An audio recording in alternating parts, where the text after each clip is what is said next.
Good morning, ladies and gentlemen. Kieran Downer from Document Management Tasmania, and you are looking sharp today. I've never seen you look so good, so take that one to the bank. Okay, today we're going to talk about, after our last week's videos, we've talked a lot about how you're going to cut through as your businesses come back online on our journey back to normality. We know that for some organisations they're moving from a decentralised workforce back into a centralised workforce, and just the mere fact that the extra productivity of having the team back together, that alone will make a huge difference. But for others that have had harder penalties put against them, that is, they were federally mandated to stop, they've actually got to inform their clients that they're back. And how are we going to do that?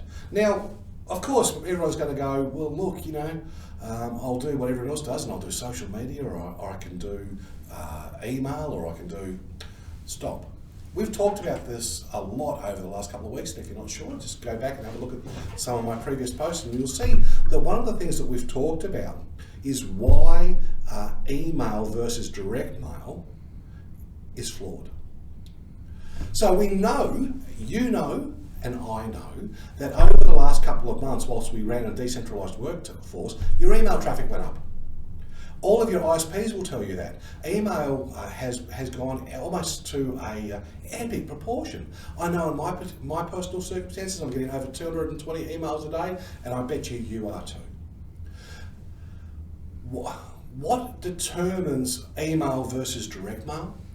And there's one word: the quality of your relationship. Now, we've already determined that if you can't name your top 50 customers, or if you can't name your top 100 customers, my question to you is why not? And what are we going to do about it? And how are we going to actually demonstrate a relationship so that we can have a conversation with that customer to say, we're back, we're doing this, and more importantly, what are you doing, and how can we actually build our business around you and make it even easier so we can support each other? Because that's the end of the day, that's the bit of correspondence, that's the message that we want to reach out to our clients with, going, we're back and we're here to help. Whether you send it via email or direct mail, it comes down to this. If you don't have a relationship, when you send out large volumes of emails to your client base, quite often the ISP will see it as being spam. So therefore, the email address isn't recognised because you haven't got the relationship you should have, and it automatically goes to junk mail. You're not even aware of that. The second thing that happens is, even on the assumption that the email gets through the mail server, it gets caught up with the other 200 emails your client's getting a day, and because they don't have a relationship with you, they don't know you as they should, and they deserve to, your email just gets lost and it just becomes white noise. You deserve better than that. Direct mail. Let's talk about direct mail. Why? We know direct mail costs more because even just the cost of the stamp means more. But direct mail, Australia Post are still delivering, and direct mail means that someone has to pick it up, someone has to open it. If it's going to a government department or agency, someone actually has to receipt it as being existing, and then someone has to do something with it. Regardless whether they loving the content of your letter or not, you've had 3 or 4 touches, whereas in an email campaign it can get lost just like that.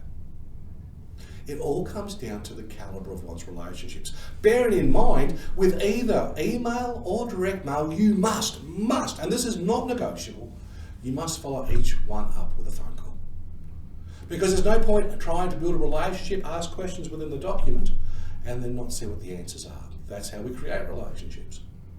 You know that, I know that. Ladies and gentlemen, all I want to see happen is that your business comes back online bigger, badder and better than ever. The only thing that you have to do to stand out as you come back is stand out. On that note, I'll talk to you again tomorrow. Take care.